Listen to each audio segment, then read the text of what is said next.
vou falar de novo que eu sei que dói ouvir isso, mas cura. Tem gente enganada com Jesus. Tem gente que não conhece Jesus de verdade.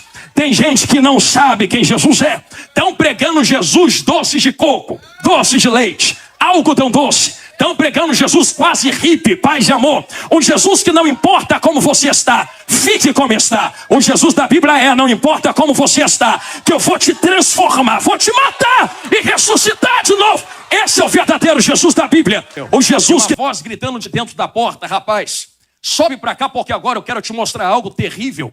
E chegando por dentro da porta, ele vê um trono, e um sentado sobre o trono. E vê 24 tronos em volta daquele trono. E 24 anciãos, velhinhos, que tiravam as coroas da cabeça, lançavam diante daquele que estava no trono, e davam glória para toda a eternidade, porque ele é digno de receber glória. Porém, eu quero ser bem direto e sucinto naquilo que o Espírito Santo quer falar convosco. Porque a experiência que João tem no capítulo 4, não é a mesma experiência que Isaías tem no capítulo 6. E não é a mesma experiência que Ezequiel tem no capítulo 1. Eu fiz questão de começar pelos 5, voltando no 4. Porque no capítulo 4, João vê 24 anciãos. Já em Isaías capítulo 6, ele não vê 24 anciãos. Ele vê serafins que voam. Já Ezequiel não vê nem serafim, nem 24 anciãos. Ezequiel está vendo o trono, embaixo do trono uma base. Embaixo da base, rodas por dentro de rodas. E seres entre as rodas. E tudo isso se move de acordo com a vontade do Espírito Santo de Deus. Eu sei que você percebeu que Deus não dá tudo para uma pessoa só. Deus sendo tudo, Ele parcialmente se divide e se apresenta, se assim posso colocar a vocês, um pouquinho a cada um, para que ninguém se exalte dizendo: eu conheço tudo de Deus, sei quem Deus é, compreendo tudo o que Ele é. Mentiroso é quem pega a mão no microfone para dizer que conhece Deus por inteiro, porque Deus não se entrega por inteiro. Deus apresenta um pouco para um pouco para outro, um pouco para outro. Imagina se Deus se apresentasse por inteiro a mim. Eu faria tudo aqui dentro essa noite. Eu dava glória, tocava violão, cantava, pregava, dirigia, ofertava. Só que eu não estou sozinho nesse mistério aqui. Por isso, para uns Deus se apresenta através de 24 anciãos. Para outros Deus se apresenta como aquele que se move no meio das nuvens, em Ezequiel, na beira do rio Quebar. Para outros Deus se apresenta como Isaías no capítulo 6. Serafins que voam e cobrem o rosto, por causa de tamanha glória que eles estão vendo. Então eu quero trazer a memória dos irmãos, e é o entendimento dos irmãos, que enquanto Deus se apresenta em pouco a cada um, Deus também nos ensina uma lição valiosa antes de entrar no capítulo 5. A lição valiosa que podemos aprender, pela direção do Espírito Santo de Deus, é que se Ele se mostra a cada um, se manifesta a cada um de uma maneira, não se mostra por inteiro a todos. Então para você Ele se manifesta de um jeito, para outro Ele se manifesta de outro jeito. Para mim ele se apresenta e se manifesta de outro jeito. E já dizia meu vovô na sua experiência, nos seus 90 anos de idade: a minha experiência com Cristo, Jonathan Carlos, não pode salvar você. A minha experiência te mostra o caminho para você ter a tua experiência com Ele. Então tu não é salvo porque eu prego muito. Tu não é salvo porque alguém louva muito. Tu não é salvo porque alguém glorifica muito. Tu é salvo porque através dos louvores, das pregações, um caminho é proposto na sua frente. Você caminha nesse caminho. Deus se manifesta e se apresenta nesse caminho a ti, através das santas escrituras e através dessa experiência. Cada um compreende Deus. É por isso que eu digo que não tem como colocar Deus dentro de uma caixinha religiosa e dizer que Deus só é Deus se apresentar dentro da tua caixinha. E como nós estamos vivendo este tempo, já que o Espírito Santo mandou passar por aqui, lá vai. Pessoas que vivem dentro de caixinhas religiosas, aonde dizem que Deus só é Deus se Ele se manifestar dentro daquela caixinha. Se Deus for até aqui, é Deus. Se passar daqui para lá, não é mais Deus, é carne, é ser humano. Quem foi que te disse que Deus está limitado à tua caixinha religiosa? Quem foi que te ensinou que Deus está limitado à tua manifestação? É que para ti Ele se manifesta de um jeito, mas para outros Ele se manifesta de outro jeito. O que importa é a palavra e a verdade ser pregada através das manifestações. Volta onde o Espírito Santo mandou. Se você já me ouviu dizer isso em algum lugar, então ouça novamente. Porque nos é necessário passar por aqui, até chegarmos no capítulo de número 5. Eu dizia uma vez num congresso para milhares de jovens, que está na presença de Deus é como mergulhar dentro dos rios de Ezequiel 47. Só que eu sei que rio não nasce sendo rio. Se você voltar para dentro de um rio, antes dele se tornar uma cachoeira, começa a subir até o leito desse rio, e você vai encontrar uma fonte. Só que quem aqui já foi em fonte, a origem dos rios, a origem das águas, Você percebe que a fonte não se manifesta como os rios se manifestam. Rio não se manifesta como cachoeira se manifesta. São 3 manifestações diferentes. Se você for na fonte, a água é parada, é tranquila. E tem gente que só sabe mergulhar na fonte, só sabe se apresentar na fonte. E não é problema. Tem outros que só sabem entrar nos rios, aonde as águas correm, já se tornaram grandes. E também não é problema você só saber mergulhar nos rios. Tem outros que só sabem mergulhar na cachoeira, aonde as águas são violentas e dão pancadas. E também não tem problema se você só sabe mergulhar na cachoeira, porque tem gente que não sabe movimentar junto na apresentação da cachoeira. A cachoeira vai exigir movimentação de quem está lá dentro. Os rios exigem movimentação de quem está lá. Só que olha para quem está na fonte. A fonte é tranquila, a fonte é parada. E não tem problema estar parado, não tem problema estar tranquilo. O problema começa quando quem está na fonte olha para quem está no rio. Quem está no rio olha para quem está na cachoeira. Entenderam aqui na frente? Quem está na cachoeira olha para quem está na fonte. Pega esse dedo que tem nesta mão boa que todo mundo tem. Aponta para quem está na outra manifestação e diz: nunca vi esta manifestação de água. Se eu não conheço a água como rio ou como cachoeira, então não é mais Deus, porque está fora da minha caixinha. O que tu esquece é que Deus se apresenta parado, Deus se apresenta na água que corre, mas Deus também se apresenta na água que dá pancada, aqui, ó. E o problema não é se Deus movimenta ou fica parado. O problema é eu apontar quem está no movimento, ou quem movimenta apontar quem está parado. Será que tu nunca percebeu que a água da fonte é a mesma água do rio? Vou falar de novo, que 3 entenderam lá. Que a água do rio é a mesma água da cachoeira. Não interessa se tu está parado na fonte ou correndo nos rios. Não interessa se tu está correndo nos rios ou mergulhando na cachoeira. O que interessa aqui é não ficar seco do lado de fora. Eu vou repetir porque 4 entenderam aqui na minha esquerda também. Vou falar olhando para frente agora. O que interessa é não ficar seco do lado de fora. Eu dizia uma vez na igreja que assim como a corça anseia por águas, assim também nós ansiamos pela presença de Deus. Sabe por que a corça anseia por águas? Estou num parênteses, entro no 5 agora. Porque corça exala cheiro que atrai predadores. Só imagina um predador sentindo o cheiro da corça e dizendo assim: tem cheiro de corça, vou matar a corça. A corça pode correr de um lado para o outro e nunca vai disfarçar seu cheiro fora das águas. Porque não é eu arrancar cheiro de corça. Tu é corça, tu é adorador. Não dá para tirar cheiro de adorador, mas dá para esconder cheiro de adorador dentro de um lugar. A corça vê as águas, anseia pelas águas, mergulha dentro das águas. Só não pode ficar seco, seca do lado de fora. Aqui você começa a entender que quem está mergulhando aqui na fonte, ou quem está mergulhando na cachoeira, ou quem está mergulhando nos rios, não está mergulhando para mostrar que sabe mergulhar. Eu vou melhorar porque eu vou apertar a tecla de novo então. Quem dá glória, não dá glória para mostrar que sabe dar glória. Quem marcha, não marcha para mostrar que sabe marchar. Quem pula, não pula para mostrar que sabe sapatear. É que tu não entendeu, tem um predador rodando, rodeando. Ou tu mergulha, ou tu morre na mão do teu inimigo. Prefere o quê? Que não importa, não importa. Se tu está nos rios, se tu está na cachoeira, se tu está na fonte, o importante é entender que as águas se manifestam, mas ainda é a mesma água. Só não pode ficar seco do lado de fora.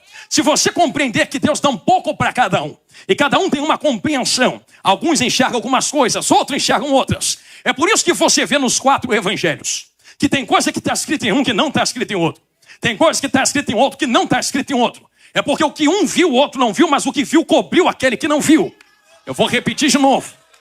Quem viu apresentou. Outro que não viu foi coberto por aquele que apresentou. Por isso tem histórias que vocês só acham em certos evangelhos, em outros não. Não é porque está errado.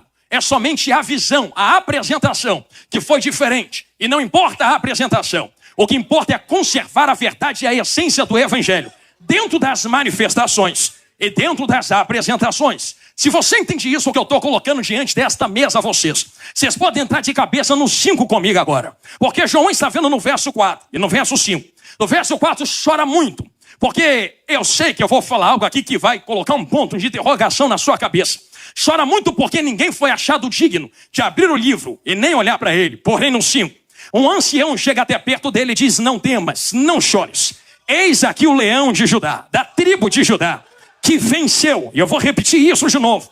o leão da tribo de Judá, a raiz de Davi, que venceu para quê? Para poder abrir esse livro. Então ele não fez o que fez só para fazer, ou só por fazer. Ele fez o que fez para poder abrir o livro que agora se apresenta diante de você, João. Para que você compreenda que ele venceu. Ele é digno. Então nós percebemos que ele não é somente, eu posso colocar de maneira bem clara, não tem somente direito, mas ele merece a posição que está. Eu vou repetir isso. Quem tem direito porque é filho de alguém. E sendo filho de alguém tem direito de herdar aquilo que esse alguém é dono. Então Jesus já teria direito de sentar nesse trono. Jesus já teria direito de abrir esse livro. Jesus já teria direito de estar onde está. Mas ele não só tem direito, está escrito aqui, ele também é digno. Ele merece abrir esse livro. Ele merece sentar nesse trono. Ele merece estar onde está. E como é que ele se torna digno, pastor Jonathan Carlos? Mergulha comigo dentro da Bíblia, não se canse. Ele se torna digno da seguinte maneira. Existe uma apresentação no capítulo 5. E uma verdade explícita de quem Cristo é. Ele é leão da tribo de Judá. Porém, se você continuar lendo Apocalipse, você também vai encontrar outra manifestação de Cristo. Outra apresentação, que é Cordeiro. Então perceba que tem Cristo como Cordeiro. E Cristo como leão de Judá. Quem ainda me ouve, diga glória a Deus. Só vai comendo Bíblia. Cristo como Cordeiro é alguém que vem para se entregar. Cristo como leão de Judá é alguém que vem para governar. Cristo como Cordeiro é alguém que vem para se entregar mudo. Cristo como leão de Judá é alguém que vem para abrir a boca e uma espada de 2 gumes sai da sua boca. Cristo que vem como Cordeiro vem para subir o Calvário. Cristo que vem como leão de Judá vem para descer da glória e governar a terra. Cristo que vem como Cordeiro vem para morrer. Cristo que vem como leão de Judá vem ressuscitado para viver e governar. Se tu entende a diferença de quem é Cordeiro e quem é leão, tu também vai compreender se Cristo, como Cordeiro, já fez tudo o que fez até agora, há 2.000 anos já está trabalhando. E antes da cruz já trabalhava no Antigo Testamento. E antes do Antigo Testamento já era a palavra que saía da boca de Deus. Se como Cordeiro já fez tudo o que fez, só imagina quando a última trombeta tocar. Quando nós encontrarmos ele nas nuvens. E como Cordeiro ele selar esta parte da história, receber a igreja, entrar na glória. E dentro da glória ele dizer assim, agora nós vamos voltar para quê? Para governar a terra, só que agora eu não venho mais como Cordeiro. Se como Cordeiro ele já está fazendo tudo o que está fazendo, só tenta imaginar, quando ele pisar na terra como leão de Judá, raiz de Davi. É por isso que eu falo de maneira escancarada a vocês. Nós até louvamos o hino. Ele virá governar as nações em amor. Ah, que coisa bonitinha, love. Só que não é isso que está escrito em Apocalipse. Em Apocalipse não está dizendo que Jesus vem governar em amor. Em Apocalipse está dizendo que ele virá governar as nações com uma vara de ferro nas mãos. Assim. Estou sentindo Jesus abrir o olho de gente aqui. E quando ele tiver uma vara de ferro nas mãos, a governança de Cristo é mais ou menos essa. Ou faz, porque quem está mandando sou eu, tem direito e mereço mandar. Eu vou falar de novo que eu sei que dói ouvir isso, mas cura. Tem gente enganada com Jesus. Tem gente que não conhece Jesus de verdade.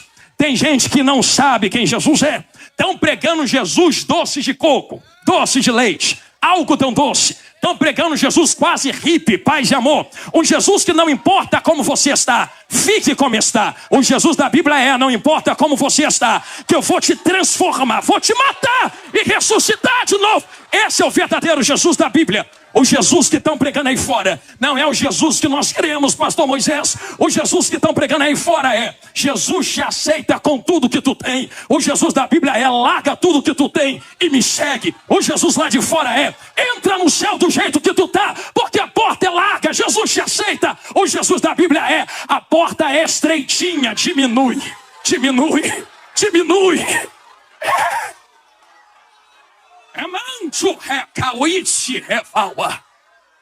Eu vos prego o verdadeiro Cristo esta madrugada. Não se deixe enganar. Não se engane pelo falso Cristo que é pregado por muitos nesse mundo. Por muitos que abrem a boca e se dizem profetas. Por muitos que abrem a boca e se dizem mestres. Você pode discernir quem é e quem não é. Não é pela tonalidade da voz. Porque você acredita que tem gente em nosso meio que diz... É porque esse pregador grita muito, então não é verdade. Mas o outro fala manso, então é verdade. Aonde é que se mede verdade pela mansidão de voz? É melhor um doido igual eu que prega e grita uma verdade. do que alguém com uma mansidão, mas uma mentira dentro do coração. Você acha que a voz que salva, ou que salva está sendo aberto aqui diante de vós agora? É o Cristo verdadeiro diante de nós. Eis que eu vos prego, igreja santa que vai morar na glória. O verdadeiro Cristo aqui esta madrugada. Cristo se apresenta para João. E não se deixem enganar. Porque até mesmo aqueles que andavam com Jesus, estou abrindo um parênteses, dentro da Bíblia, se espantaram quando viram quem Jesus era de verdade. Dentro de uma tempestade, Jesus se levanta no barco, aponta o dedo para o vento, repreende o vento. E se fosse no português claro, Jesus diria: quem foi que te autorizou a soprar agora? Fui eu quem te autorizei a soprar, vento. O vento acalma. Alguém olha para quem está acalmando o vento. Vão entender, quer ver? E diz assim: quem é esse aí? Quem é esse aí? Que até o vento e o mar lhe obedecem. Eu imagino Jesus ouvindo isso. Porque Jesus não está ouvindo isso de quem está do lado de fora. Entenderam ali? Vou falar olhando para lá agora. Jesus está ouvindo isso de quem anda lado a lado com ele. Lá de novo. Jesus está ouvindo isso de quem vê ele pregar todo dia. De quem vê ele abrir o olho de cego. Imagina Jesus olhando e: peraí, bastou uma tempestade para tu não saber quem eu sou? Tu se perde porque o vento sopra? Ah, porque tu me conhece fora, mas não me conhece dentro do vento. Eu sou Deus fora, mas também sou Deus dentro, tá bom? Já que tu não me conhece dentro do vento, eu vou me apresentar dentro do vento para você. Na primeira tempestade, Jesus está no barco, sim ou não? Na segunda, Jesus olha para eles e diz assim: vai doer, mas vai curar. Jesus olha para eles e diz assim: pega o barquinho e vai para o meio do mar. Não vem não, Jesus, não. Hoje tem escola. Vai. Rema, rema, rema, rema, rema, rema. Então, remando, a tempestade come solta. A tempestade come solta, vem Jesus andando sobre as águas. Vem Jesus andando sobre as águas, alguém aponta e diz: é fantasma. Eu imagino Jesus está vendo que não me conhece no meio do vento, mas eu vou me apresentar no meio do vento. Não é fantasma, sou eu, Jesus, não tem mais. Aí Pedrão, se é tu mesmo, manda eu ter contigo. Ah, Pedro, pensou que Jesus ia acalmar o vento para tu caminhar sobre as águas, né? Pensou que Jesus ia fazer maresia, tranquilidade, para você subir nas águas. Jesus olha para ele e diz assim: quer vir mesmo? Não, eu quero. Então vem, rapaz. Se fosse num português claro, seria assim: não, como assim vem? Tu não vai acalmar o vento, não? Tu não vai me preparar um caminho no meio do deserto, não? Tu não vai parar a tempestade, não? Não, se quiser vir, vem no meio do vento. Vem no meio da tempestade. Vem no meio da provação. Você já conhece a história, não é? Pedra funda, Jesus puxa de volta. Leva para o barco, entra no barco. Vamos ver se entenderam quem Jesus é? Alguém olha para Jesus e diz assim: antes eu não sabia não, mas agora eu sei quem ele é. Quer saber quem ele é? Te apresento. Estou seguindo ele, meu amigo e meu mestre. Esse é o Filho do Deus vivo. Conheço quem ele é. Irmão, eu estou falando isso daqui esta madrugada e não é sem direção. Eu digo isso a vocês porque eu vivi isso na pele. A minha esposa, a minha vaza está aqui. E ela sabe o que eu vou falar agora. Algumas semanas atrás, quem aqui nos acompanha, irmãos que oram por nós na internet. Nós estávamos lá nas ilhas japonesas, 12 horas daqui, pregando aos irmãos japoneses e aos japoneses, ganhando alma para Jesus. E quem aqui acompanhou algumas semanas atrás, viu que um tufão estava subindo pelo sul do Japão. Um tufão chamado Shanshan ou Chanshan, na língua chinesa ou japonesa. Ele veio subindo pelo sul da ilha japonesa. E eu e minha vaza bem lá no meio da ilha, num lugar chamado Kakegawa e Shizuoka, pregando a palavra. E eu vi que alguns se levantaram e disseram assim: rapaz, meteorologista japonês não erra. E os japoneses meteorologistas estavam falando: do sul até o norte esse tufão vai passar. Vai rebentar tudo, vai ficar nada de pé no caminho. Na verdade, no sul do Japão já estava morrendo gente, já estava derrubando um prédio, já estava acabando tudo. Eu e minha vaza começamos a ver alguns ventos, chuvas, enchentes no Japão. E eu disse: e agora, Jesus? Porque vão cancelar os voos, preciso voltar. Tem igreja para cuidar, tem adolescentes para cuidar. Eu tenho que dar satisfação, meu pastor tem que cear, tem que congregar, tem que pregar a tua palavra, eu tenho que voltar para a minha nação. Como que eu vou voltar, Jesus? Aí alguém disse assim: esquece, vaso. Porque o governo já soltou uma notícia, e está na internet isso até hoje, que eles vão mover 5 milhões de pessoas do centro da ilha para o norte da ilha, para Tóquio. A gente vai se esconder do vento lá em Tóquio. E eu falei: Jesus, vão mover 5 milhões e eu e minha vaza no meio. Aí eu disse assim: não, peraí, o que eu estou fazendo me desesperando? Eu sirvo ao Cristo da Bíblia. Eu sirvo ao Jesus que acalma vento, acalma mar. Eu vou orar. Comecei a orar, e alguém dizia assim, de igreja e fora de igreja: deixa isso pra lá, rapaz. Se disseram que vai passar, não tem jeito. Só se prepara. Já começaram a encher tanque de água, começaram a pegar alimento nos mercados japoneses para estocar, para se preparar para a ventania. No último dia eu lancei assim na internet: irmãos do Brasil, orem pelo Japão, porque o tufão está passando. No outro dia eu fui olhar, milhares de pessoas começaram a orar. Tinha gente no Brasil subindo um monte, gente dentro da igreja, mais de 100 mil pessoas orando. E eu mostrei para eles assim, ó, tem gente orando por vocês têm que orar também, que o Brasil está orando por vocês aqui no Japão. Aí eles disseram assim, então nós vamos orar também. Uniu a igreja brasileira em oração com a igreja japonesa em oração, irmão. Aconteceu algo inédito na história. O tufão que estava subindo começou a curvar.